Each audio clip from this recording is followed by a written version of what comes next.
Селям алейкум, мир вам. Це програма «Ініціатива» на ютуб-каналі Кремія Вокс. І з нами сьогодні людина, якій я свого часу сильно заздрив. А як же? Йому ж бо доручили вести ранкову програму на телеканалі ICTV, а мені ні. Ну, так воно буває. Хочеться, а робиш те, що тобі, не те, щоб наказали, але принаймні визначили. А тепер я завжди, просто завжди, читаю матеріали Павла Казаріна в «Українській правді» і скажу чесно, Павле, от хтось би сказав, читаю по 2 рази, по 3 рази, а я читаю по 1 разу, тому що все викладено так, що зрозуміло з першого разу, і воно впливає. Тому будуть запитання до вас сьогодні, на які дехто може сказати, це не моя компетенція, я на це відповідати не буду і так далі, але я знаю насправді, що в вашій компетенції є дуже і дуже багато. Військовослужбовець, журналіст Павло Казарін. От упродовж останнього місяця на мапі світу побільшало гарячих точок, і за вашим відчуттям і за вашим аналізом, наскільки це впливає на становище в Україні? Вітаю, Андрію. Насправді, якщо чесно, я часто думаю про те, що наша війна – це така воронка. І по мірі того, як наша війна не зупиняється і не стає на паузу, ця воронка розширюється, і інші країни, в тому числі і інші регіони світу, вони так чи інакше, вони затягуються в цю воронку насильства. І все, що ми зараз бачимо на Близькому Сході, воно, попри відстань від України, воно все одно матиме безпосередній вплив на перебіг нашої війни. І ми вже зараз бачимо наслідки. Ми бачимо, що збільшується ціна на нафту. І, відповідно, Російська Федерація, країна-агресор, отримує кожного дня додаткові гроші на ведення агресивної війни проти України. Ми бачимо, як країни Близького Сходу в намаганні захистити небо над своєю територією розходують дефіцитні ракети для систем протиповітряної оборони «Петріот». І вже за кілька тижнів операції проти Ірану в небі на Близькому Сході було використано більше ракет, ніж Україна отримала за всі більше ніж 4 роки війни проти спроб окупувати наші території. І тож, так, безумовно, ми бачимо наслідки цієї війни, в тому числі в розрізі наших фронтів. І, зокрема, ми бачимо ще одне підтвердження, що війна докорінно змінилася за останні 4 роки, і зараз лише 2 країни у світі здатні вести сучасну війну. Це українська армія і це армія Російської Федерації. І не випадково зараз військові спеціалісти з лав Збройних сил вибувають на Близький Схід для того, щоб допомагати збивати іранські дрони не коштовними ракетами, які коштують до 10 мільйонів, а якраз тими винаходами, які зробила наша країна за останні роки, тими дронами протиповітряної оборони, які коштують набагато менше, ніж зброя, які вони повинні збивати. Тож, ви абсолютно праві, все це взаємопов'язано, і ми спостерігаємо за цією взаємопов'язаністю просто в прямому ефірі. Павле, коли ми говоримо, що лише 2 армії у світі здатні вести сучасну війну, я думаю, що ми впадаємо у самооману. Я би це сформулював так: мають широкий досвід ведення сучасної війни. Ми не знаємо потенціалу всіх армій, так само, як не знали потенціалу українського війська, коли Росія розв'язала проти нас агресію. І взагалі, коли порівнюють сучасну цю війну або її активнішу фазу, ескальовану з 2022 року, зауважте, як змінилися наші тези на зовнішнє споживання. Спочатку такої війни не було від часів Другої світової. Потім такої війни не було в Європі від часів Другої світової. Потім такої війни не було в Європі в 21 столітті. Тобто потихеньку ми визнаємо те, що досвід воєн був набагато більший, ніж нам би хотілося це зробити. Зокрема, за кількістю оголошених жертв згадаємо Балканські війни 1990-х років. А відносно Близького Сходу, от мене цікавить ваша думка і як аналітика, і як людини набагато молодшої за мене, бо я ж пам'ятаю, на Близькому Сході і на Середньому Сході постійно щось або хтось та воює. То арабські країни нападуть на Ізраїль, то Ірано-Іракська війна, яка триває 8 років, чи навіть 10, 800 тисяч людей гине з обох боків, і немає посування, і результатів немає. Тому не настільки вже і новина ця війна на Близькому і Середньому Сході, і те, що ми зараз кажемо, використано патріотів більше, ніж за 4 роки війни в Україні, це теж ще не показник того, наскільки хто вміє воювати. Давайте я спробую прокоментувати. Дивіться, після 45-го року насправді більшість війн по всьому світу вони відбувалися в дуже подібному форматі. Це історія про те, як кадрова армія, яка має на своєму озброєнні майже геть усе, включно там з крилатими ракетами, включно з важкою бронетехнікою, включно з технологічною сучасною авіацією, воює проти партизанського руху. І так було в Афганістані, причому за часів радянської інтервенції, так і за часів міжнародної коаліції. Так було під час війни у В'єтнамі. І так, були деякі війни, які були винятком з цього загального правила, але все ж таки цьому загальному правилу підкорядковувались більшість війн по всьому світу.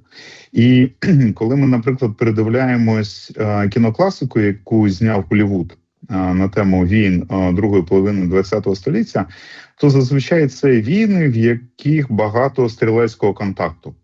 Тобто багато ситуацій, в яких військовослужбовці стріляють в інших військовослужбовців зі своєї штатної зброї. І я вам прямо скажу, насправді ситуації, в яких військовослужбовці стріляють в інших військовослужбовців зі штатної зброї, це ознака конфлікту низької інтенсивності. Тобто велика кількість стрілецького бою – це ознака війни низької інтенсивності.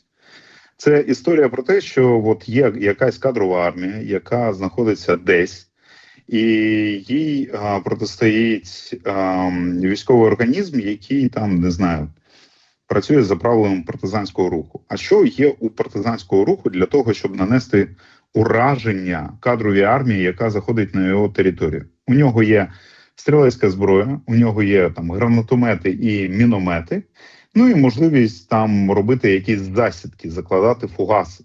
Тобто єдиний шанс для партизанської армії нанести якесь вогневе ураження – це зблизитись з ворогом на відстані стрілецького контакту. Це 400 і менше метрів. Натомість війна, в якій воюють дві сучасні армії, які мають на своєму озброєнні далекобійну артилерію, авіацію, гелікоптери, ракети, далекобійні дрони. Це історія про нанесення вогневого ураження на відстанях, які набагато перебільшують дальність стрілецького вогневого контакту. І саме тому я і кажу, що наша війна, вона рельєфно відрізняється від усіх інших війн, саме тому, що, по-перше, це війна двох кадрових інституційних військових організмів, кожен з яких на озброєнні має там величезну номенклатуру засобів ураження. Уж вибачте, що я кажу таким армійським воляпюкам, але тим не менш. І це там відрізняє цю війну від війни в Афганістані, війни там, в тому числі в Сирії і в інших регіонах світу. І, по-друге, трансформація, яка відбулася під час нашої війни, і яка, на мою думку, впливатиме на поля битв, в тому числі в наступних війнах, це історія про появу дронів. Я ще пам'ятаю 22-й рік, там ти десь на Запоріжжі сидиш в посадці, і за 500 метрів від тебе інша посадка, в якій сидить ворог. І це була цілком нормативна історія для 22-го року. Я пам'ятаю, там початок 23-го року ми заходимо в Бахмут, і небо вважається небезпечним. Чому? Тому що в небі висять мавіки противника, і вони коригують артилерію. І ти розумієш так, що ворог дізнається про те, в які будівлі, скажімо, по якій будівлі може прилетіти, тому що ворог знає, в яких будівлях може бути розташовані там, не знаю, наші позиції. І порівняйте з тим, як це відбувається зараз, скажімо, на напрямку там Костянтинівки. Ви останні 10 кілометрів логістики до Костянтинівки робите пішки, просто тому, що інакше по будь-якому транспорту буде прилітати FPV. Історія про взагалі появу FPV – це історія, яка докорінно змінює тактику бойових дій, тому що взагалі з моменту винаходу пороху усі армії світу кидалися один в одного шматками металу по балістичній траєкторії. Коли ви випускаєте снаряд, він по балістичній траєкторії прилітає там в точку призначення. А FPV – це історія про те, як ви кожному снаряду фактично робите інструмент до наведення. Коли він летить вже не по балістичній траєкторії, а туди, куди ви його спрямовуєте. Уявіть собі, що в вашому автоматі кожна куля має механізм до наведення. І ви стріляєте вже не в білий світ, а ви стріляєте в білий світ, а після того кожна куля має змогу знайти собі ціль, яку ви їй обираєте.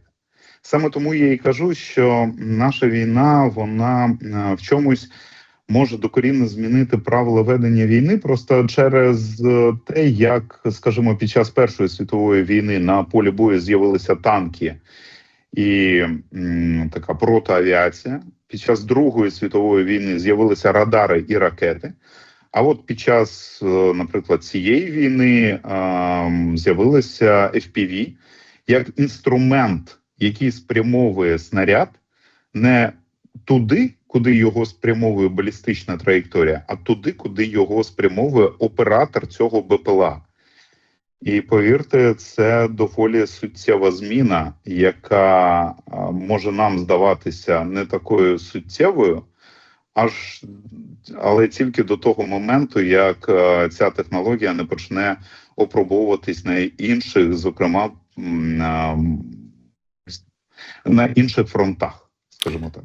Ну, звичайно ж, я вірю людині, яка має безпосередній бойовий досвід, і лише зауважу, що все ж таки ми часто забуваємо, коли ведемо мову про зіткнення регулярних армій і партизанського війська, про такі війни, як уже згадана мною війна між Іраком і Іраном, індопакистанський конфлікт, вторгнення Китайської народної армії на північ В'єтнаму, де вони зустрічалися не з партизанами, а з регулярним і міцним в'єтнамським військом, ну і так далі, і так далі.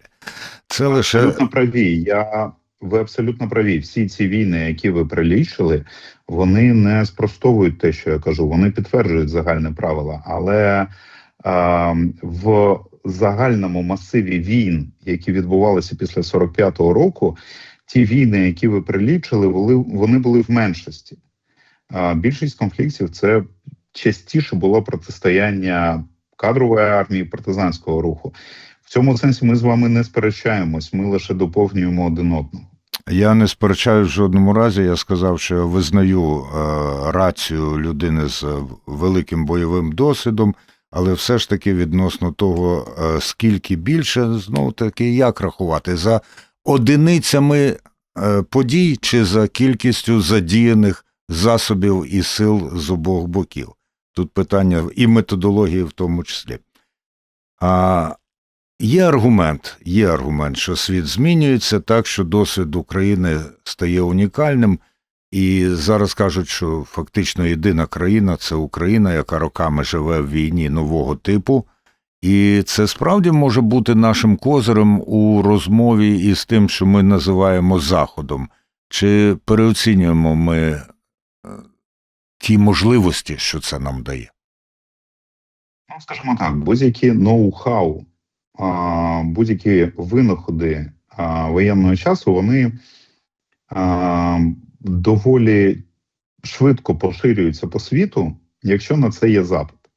І якщо інші країни стикатимуться з війнами нового типу, вони будуть або наслідувати наш досвід, або вигадувати свій власний. І звісно, що те, що британці першими вивели танки на поля битв під час Першої світової війни, це не історія про те, що британська армія залишилась монопольним володарем нової технології. Ця нова технологія поширилась в усіх арміях світу доволі швидко.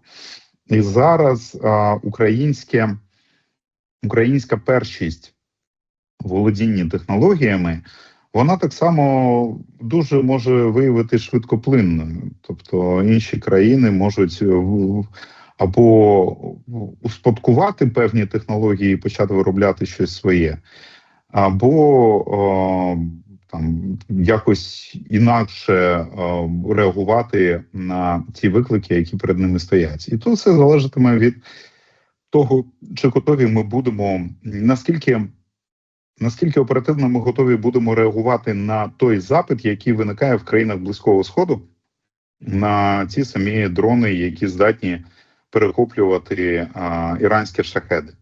Чи готові ми будемо оперативно пропонувати наш досвід і наші засоби, і наші технології тим країнам, які хочуть цим досвідом користуватися? Це ще один великий виклик як для української дипломатії, так і для військово-політичного керівництва. Тому що з одного боку ми розуміємо ризики того, що наші технології потраплятимуть до рук ворога, а з іншого боку ми розуміємо, що якщо ми повністю відсторонимось і не будемо реагувати на цей попит, то цей попит буде задовольняти хто завгодно, включно з тими американськими компаніями, які опробовували свої технології на українських полях битв. Так Трамп уже робить заяви, що Україна потребує якомога більше скорішого знову укладення мирної угоди із Росією, бо у Зеленського, мовляв, козирів немає і так далі. І це на тлі якраз того, що Україна активно пропонує свою допомогу. Ну, мені здається, що Дональд Трамп є заручником власних емоцій, в тому числі в переліку тих емоцій, які володіють американським президентом, є певна така, можливо, особиста неприязнь або до нашої країни, або до очільника нашої країни. Важко зрозуміти, що саме ним керує, але те, що така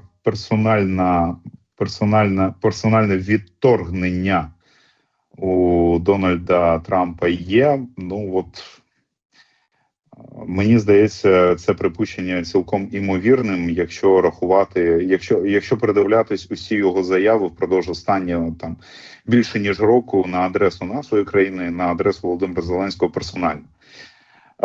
Тому Дональд Трамп може і вважати, що Україні немає чого запропонувати, але тут скоріше, чи вважають так в Дубаї, в Бахрейні, чи вважають так очільники тих близькосхідних держав, які зараз стикаються з наслідками американо-ізраїльської операції проти Ірана. І я думаю, що їхня відповідь і буде в цьому сенсі більш показовою, ніж публічні заяви Дональда Трампа. Він, можливо, вважає, що армії Сполучених Штатів український досвід і українські засоби не потрібні. Але, можливо, інакшої думки в Об'єднаних Арабських Еміратах, в Бахрейні, в Дубаї, в інших країнах Близького Сходу. Ось це питання. Наскільки Україна здатна конвертувати воєнний досвід у політичну суб'єктність, а наскільки залишається в уявленні світу і в реальності країні, якій потрібно допомагати? Тут взагалі велике питання, чи є Україна на ментальних мапах Близького Сходу. Ну, от знаєте, коли ми говорили про Європу, ми довгий час стикались з тим, що навіть коли Західна Європа дивилася на Схід, вона дивилася крізь Україну, і її погляд одразу впирався в Москву. І тому ми були таким або буферною державою, або державою-сателітою, державою-клієнтесою Російської Федерації. І так відбувалося аж до 2014 року. А для деяких держав Центральної і Західної Європи, можливо, таке статус-кво продовжувалось і до 2022 року. Але з нашим континентом, хоча все більш-менш зрозуміло, тому що географічна відстань, вона щонайменш змушувала когось помічати щось. Чи є Україна на ментальній мапі країн Близького Сходу? Це окреме питання. Можливо, для багатьох нас тут немає, так само, як і на ментальній мапі більшості українців немає тих країн Близького Сходу, які сьогодні можуть бути зацікавлені в наших ноу-хау. Якщо навіть і якщо це для багатьох країн буде перший опит взаємодії, перший опит знайомства з нашою країною, з нашим досвідом, ну, краще пізно, ніж ніколи.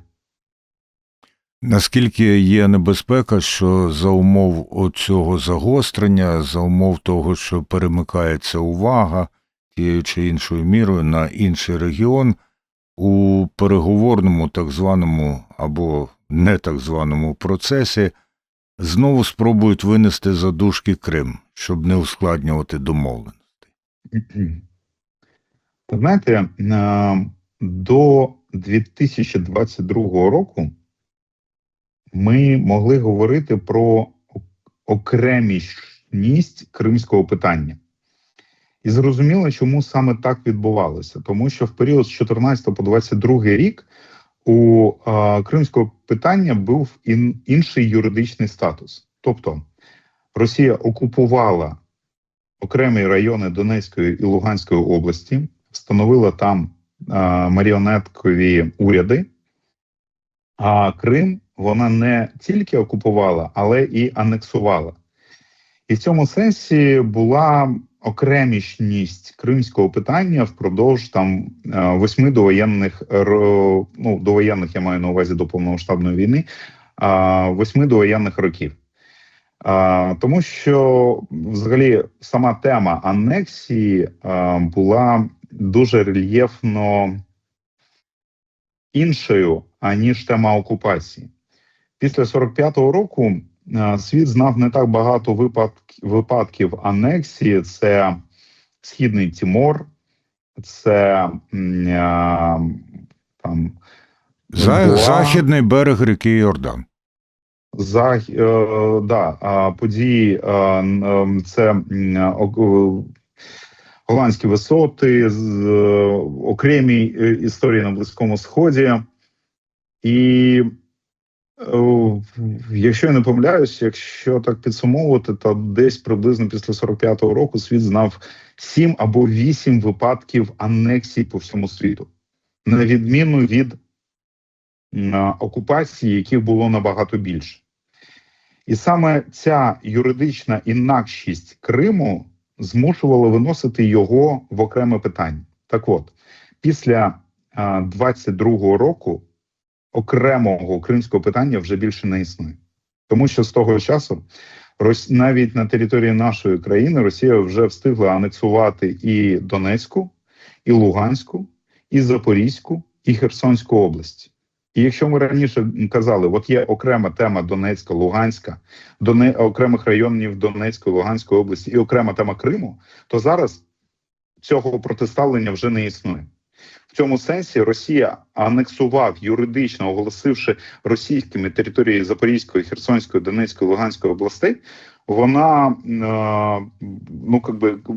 Крим вже не за дужками. Все це в одних загальних дужках порушення української територіальної цілісності. Тому я не думаю, що тема Кримського півострова якось якось відрізняється для загальної теми порушення міжнародного права від, скажімо, анексії Запорізької області чи анексії Луганської області.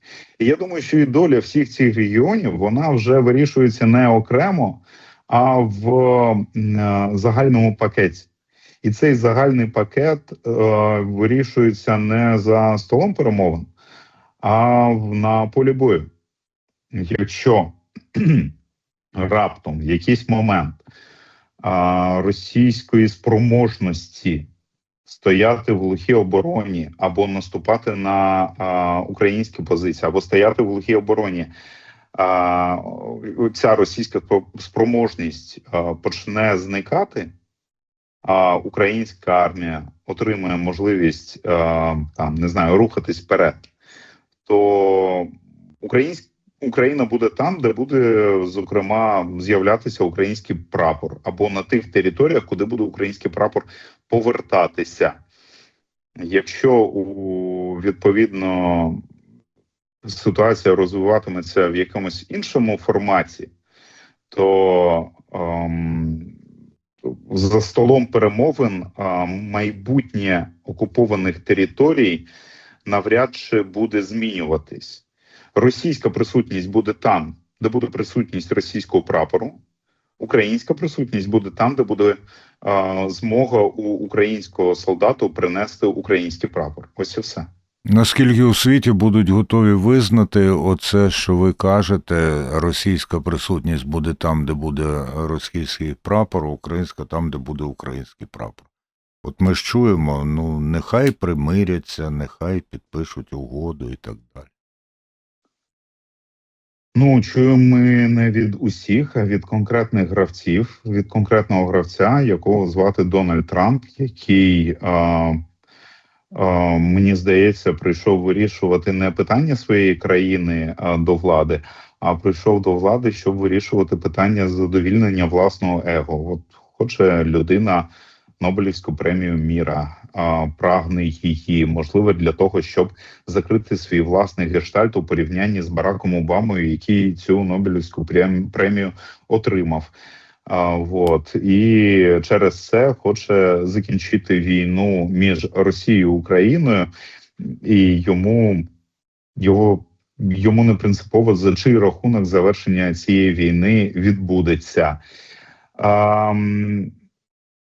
Тому я не знаю, наскільки ми маємо право узагальнювати позицію Дональда Трампа до позиції всього світу.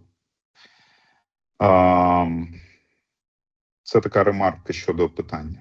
Тоді моя ремарка така, що мені здається, що Дональд Трамп не власні амбіції задовольняє, а виконує оті секретні домовленості у межах нового імперіалістичного перерозподілу світу з Росією. Знаєте, особливість диктатур і авторитарних режимів в тому, що вони навіть свій власний авторитарний інтернаціонал не можуть створити. У авторитарних країн взагалі немає союзників, у них є лише вболівальники. І зараз ми бачимо, як Іран залишається, по суті, на самоті з американо-ізраїльською операцією проти себе, ані Китай, ані Куба, ані Венесуела, ані Росія не стоять в черзі для допомоги тій країні, яку багато хто ще нещодавно готовий був оголошувати союзником і Росії, і Китаю, і так далі. Тому я не так, щоб дуже вірю в якийсь, знаєте, світовий імперіалістичний інтернаціонал. Дональд Трамп, можливо, і справді вірить, що от є західна півкуля, де повинна бути зона впливу Сполучених Штатів, є інша територія, яка повинна бути зоною впливу Китайської Народної Республіки, є якась територія Східної Європи, де повинна простягатися зона впливу Російської Федерації, але світ складніший, ніж уявлення про нього того самого Дональда Трампа. І, можливо, він готовий був би спростити світ до того рівня, який би йому був простіший для усвідомлення. Але це не ознака того, що світ готовий буде спрощуватись до рівня його усвідомлення. А іноді кажуть, що в спрощеності найбільша складність і є – це діалектика. Ну і ще одне запитання. Зараз багато хто веде мову, особливо як почалися активні бойові дії на Близькому і Середньому Сході. От Третя світова війна. Щоправда, говорили, що вона почалася із вторгненням Росії в Україну. І то не 22-го, а 14-го року. А дехто каже, нині таке поняття, як світова війна, у старому розумінні уже не діє. Так? Ваша думка відносно цього? Я думаю, що кожна війна оголошується світовою лише після її закінчення. І коли проходить якийсь період, коли ставиться крапка в тій чи іншій глобальній ескалації, от тоді, коли ми робимо кілька кроків по часовій прямій і для того, щоб відступити на ці кілька кроків і подивитися на великий процес з певної відстані, от тоді ми зможемо сказати, ось ця сукупність регіональних конфліктів, це, скоріш за все, була Третьою світовою війною. Або, можливо, навпаки.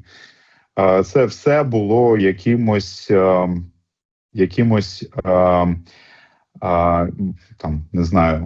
розвитком подій, які призведуть потім в майбутньому до Третьої світової. Я в цьому сенсі думаю, що не треба випереджати обставини і виносити діагноз до того, як хвороба не закінчилась. Ми зараз живемо всередині подій, всередині виру подій, і де початок цих подій, де закінчення цих подій, і як нам характеризувати все, що відбувалося між цими двома часовими проміжками, я думаю, що треба трохи почекати перед тим, як надавати собі можливість виносити якісь гучні заголовки в назву, в новини, скажімо так. Павле, ви дали аналіз того, як дрони змінили перебіг і характер нинішньої війни, а от зовсім нещодавне повідомлення, що американці надіслали до України 2 гуманоїдних роботів, які можуть виконувати бойові завдання на фронті. Що ви відчули і подумали, якщо взагалі звернули увагу на це повідомлення? Якщо відверто, я вперше чую цю новину від вас. Збройні сили і перебування в Збройних силах, ми от зараз на Донеччині, воно у порівнянні з моєю попередньою журналістською професійним залученням дарує мені одну величезну перевагу. Я можу не формувати свою думку з приводу подій, які мене безпосередньо не стосуються. От пам'ятаєте, як це було у нас раніше? Да? Якщо ти журналіст, ти повинен був бути занурений в усі новинні привіди і повинен мати власну думку з приводу усього того, про що говорять соціальні мережі або наші колеги по цеху. Ну, це одне уявлення. Я завжди дотримувався іншого, особливо відносно соціальних мереж. Безумовно, тому що ви носій старої школи. Давньої, не старої. Знаєте, ми не знаємо, скільки ця війна триватиме. Може, я з нею повернусь теж носієм старої школи. Давньої. Будемо... Окей. Два прихильники old school. Так ось. Зараз я можу не відволікатися на білий шум. І я не чув про цю новину